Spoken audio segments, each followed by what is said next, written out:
They laughed at his junk tractor. The wheels barely turned, the engine sputtered, and the locals thought he was wasting his time.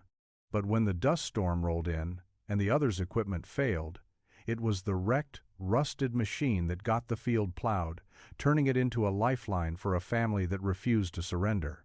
Before we dive into this incredible story, leave us a comment below telling us where you're tuning in from. And if you believe in the power of ingenuity against all odds, hit subscribe, because we've got more stories of survival coming your way. The first whispers of a drought came in the late spring of 1930. A dry wind swept across the plains, carrying with it the scent of dust and an unshakable weight in the air. To some, it felt like just another summer. To others, it was a warning one that went unheeded. But for Thomas Eriksson, a Norwegian immigrant who'd staked his claim on a small piece of the Dakota soil, it wasn't just the sun that was a threat. It was the land itself. Thomas had spent years building his farm from nothing, learning to coax life out of soil that fought him every step of the way. The other farmers in the area had laughed when he arrived. They said his tools were too rusty, his dreams too big. But Thomas knew what he was doing. He had seen what the land could do. He had seen it in Norway. He had seen it in the lumber camps of Wisconsin, where hard winters could kill a man if he wasn't prepared. But here, in the flat and dry stretch of Dakota, no one seemed to know what a real winter could do. When he purchased the tractor, it had been nothing but scrap, a jumble of gears and rusted steel held together by sweat and determination. He didn't have the money to buy a new model, and frankly, he didn't trust those high-end machines that everyone else swore by. His tractor was old, clunky, and probably closer to a junk heap than a working vehicle. But it had something none of the new ones had: character. As the first dust storm approached in late summer, Thomas could hear the sound of it coming long before the wind began to pick up. The air grew still, and for a moment it was as if the earth itself had forgotten how to breathe. Then, without warning, the wind swept across the fields in a violent rush, dragging with it the dry earth and stifling the light. By the time the storm hit in full force, the other farmers had already started pulling their equipment back into their barns. They knew the dust would cover their fields, their crops, their hopes. There was no point in continuing. The land was already lost. But Thomas had always believed that where others saw failure, there was always a chance to dig in and push through. The wind howled, but Thomas stood by his tractor, watching the earth churn beneath him. He couldn't stop it, but he could still fight. By the time the sun rose the next day, the prairie was barely recognizable. The air, thick with dust, had a sudden weight that pressed on Thomas's chest like a heavy quilt. His field, once green with promise, was now a barren wasteland. The land had been transformed into a hard shell of cracked earth, as if nature itself had given up. The only thing left untouched was his tractor. The other farmers stood outside their barns, staring at their stalled machines, their empty fields. It was the same story everywhere. No one could plow through the dust, not with the heavy machinery they used, not with the modern engines and polished steel. Their engines had choked and died, overwhelmed by the dust that coated everything. And now, with no way to plant or harvest, all that remained was to wait for another storm, wait for the land to claim whatever was left. But Thomas wasn't waiting. He hadn't even looked at the other farmers. They were too busy, too full of their own self-doubt and resignation. They didn't believe in his tractor, didn't understand the stubbornness that drove him to keep fixing it, keep learning it, and keep pushing it. To them, it was just a broken-down machine that would never stand a chance. But to Thomas, it was a tool, and tools were meant to be used. He climbed into the seat, his hands steady on the rusted wheel.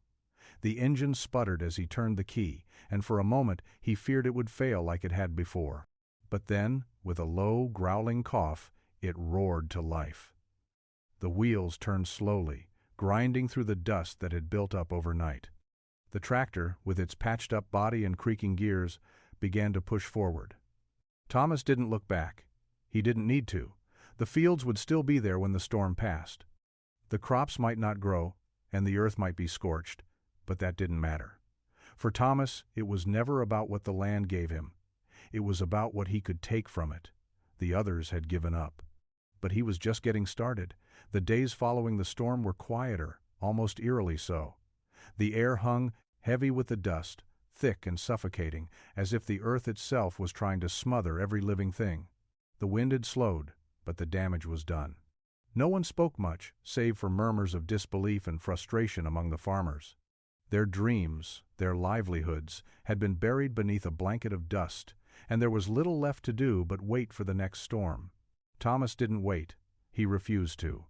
While others sat idle, staring at their destroyed fields, he was out there, on his tractor, tirelessly pushing through the debris, plowing lines through the cracked earth. He had to keep going, had to keep moving. Each turn of the wheels brought him closer to something, even if he couldn't quite define it yet. At first, the others watched from a distance, shaking their heads. They couldn't understand why he kept at it. Why waste fuel? Why waste time on a field that would never grow again? But Thomas wasn't thinking about the harvest. He wasn't thinking about what the land could give him. He was thinking about the future, what he could leave behind. He wasn't fighting the land. He was fighting the weight of expectation, of defeat. And as he worked, the tractor became more than a machine. It became a symbol of his refusal to quit. By the third week, some of the other farmers had begun to talk. They had been watching him, seeing the stubborn way he worked, his relentless determination. At first, they had thought it was foolishness, but slowly, they started to see something else. Hope. It wasn't much. The land was still dry, still cracked. But Thomas kept pushing, plowing through the dust, turning the earth as best as his tractor would allow. One by one, the farmers started to notice. A small crew of them came out to stand by his side one morning, watching the rusty machine strain forward, its wheels grinding through the dirt. "You're still out here?" William Crawford, one of the more cynical farmers, asked, his voice rough with disbelief. "I don't have a choice," Thomas said, wiping his brow with the back of his hand. "None of us do." Crawford didn't speak at first.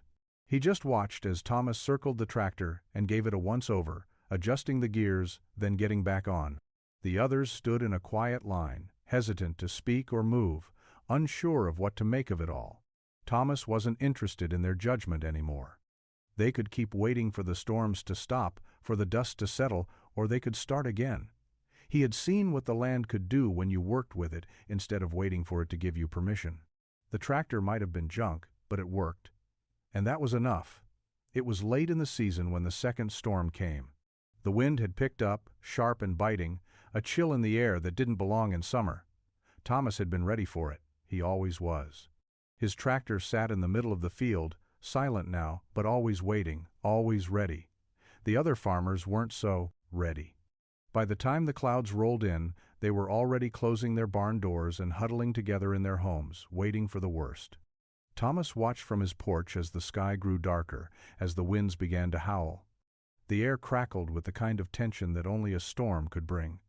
It wasn't the first storm, it wouldn't be the last. But something about this one felt different, more intense, more furious. He knew it would hit hard, but he didn't know how hard. The first storm had knocked everyone back, had buried their hopes and dreams beneath a veil of dust. It had taken them days to even begin clearing the debris, to find their footing again. But Thomas wasn't like the others. He was used to harsh winters, to the kind of weather that broke men down. He had learned long ago that there was always another way, another path. The land might break you, but it would also give you the strength to rise again, if you knew where to look.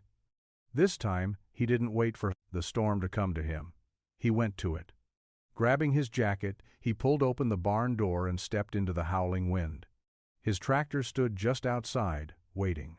It had been a tough few weeks, pushing it harder than he'd ever imagined. But it was still working, still grinding, still fighting through the dust. He climbed into the seat, turned the key, and felt the familiar hum of the engine.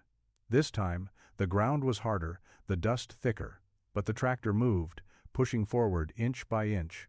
His eyes narrowed against the wind. The others were gone, retreating to their homes, too scared to keep fighting, but not Thomas. He knew the land had to be beaten, and the only way to do it was to face it head-on, to take on the storm and hope the tractor could make it through. The dust swept over him like a tidal wave, but he didn't stop.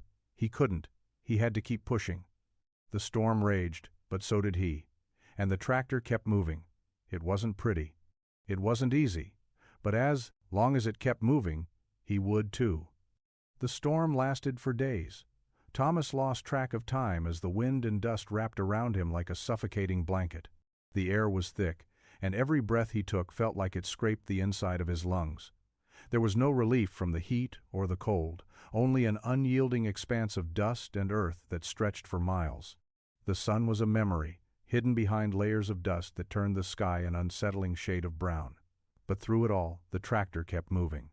It was a slow crawl, its wheels cutting through the ground that had become harder than concrete, the engine sputtering and coughing with every inch. Yet it moved, a testament to the quiet persistence that defined Thomas. Every few hours he would stop, take a breath, and look over the land. He didn't expect much to change. The crops were already gone, the fields barren, and the dust too thick to grow anything anytime soon. But that wasn't the point. For Thomas, the tractor wasn't just a machine, it was a symbol, a way to remind himself that he could survive, that he could push through even when the odds seemed impossible. It was the others that Thomas worried about. He had always kept to himself, believing that survival was a personal battle. But as the storm raged on, something shifted in him. Maybe it was the relentless winds, or maybe it was the realization that survival wasn't just about him anymore. It was about the people who had watched him struggle, watched him take on the land with nothing but a scrap of metal and sheer will. The others had doubted him, mocked him, but now they were beginning to see something different. Maybe it was time to share the knowledge, to give them a chance to fight back too. He stopped the tractor and climbed down, his boots heavy with dust. The wind howled around him, pushing him back toward the shelter of his cabin. But he knew what had to be done. As the dust whipped around him, he turned toward the farm next door, where William Crawford's cabin stood. Crawford had been the loudest of the doubters. He had laughed when Thomas first arrived, convinced that the young Norwegian was out of his mind. But now, Thomas wasn't so sure. He had seen the desperation in Crawford's eyes before the storm. He had heard the silence in his voice as he watched Thomas work with his junk tractor. Perhaps it was time to see if that silence had turned into something else, something that could help them all survive.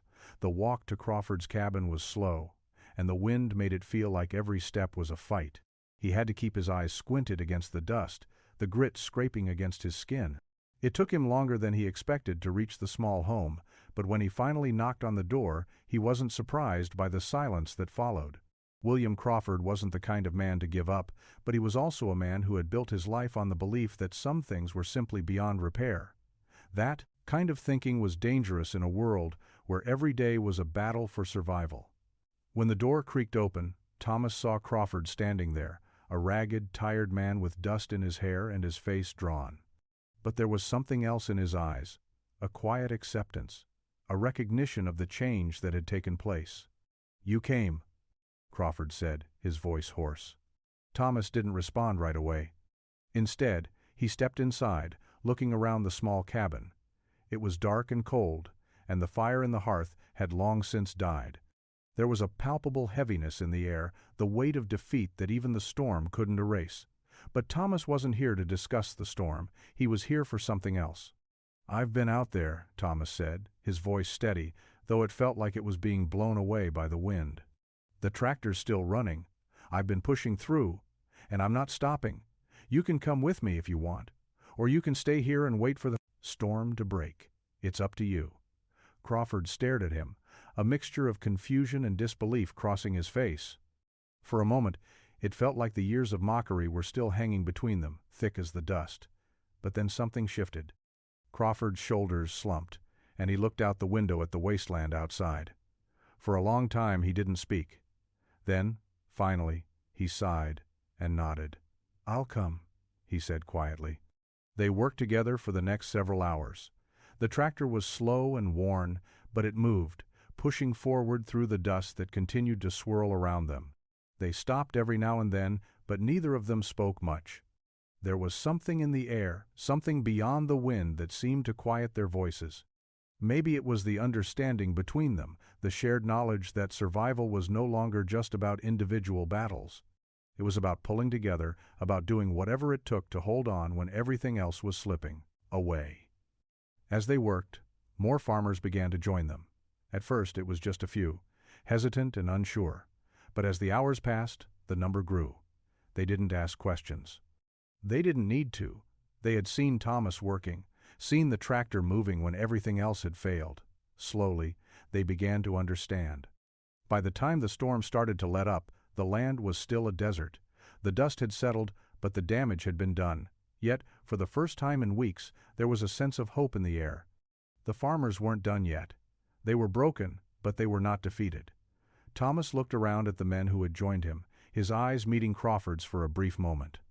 The weight of the land was still heavy, but now there was something else, a shared resolve, a commitment to keep pushing no matter what came next. They had seen the worst of it, and they had survived.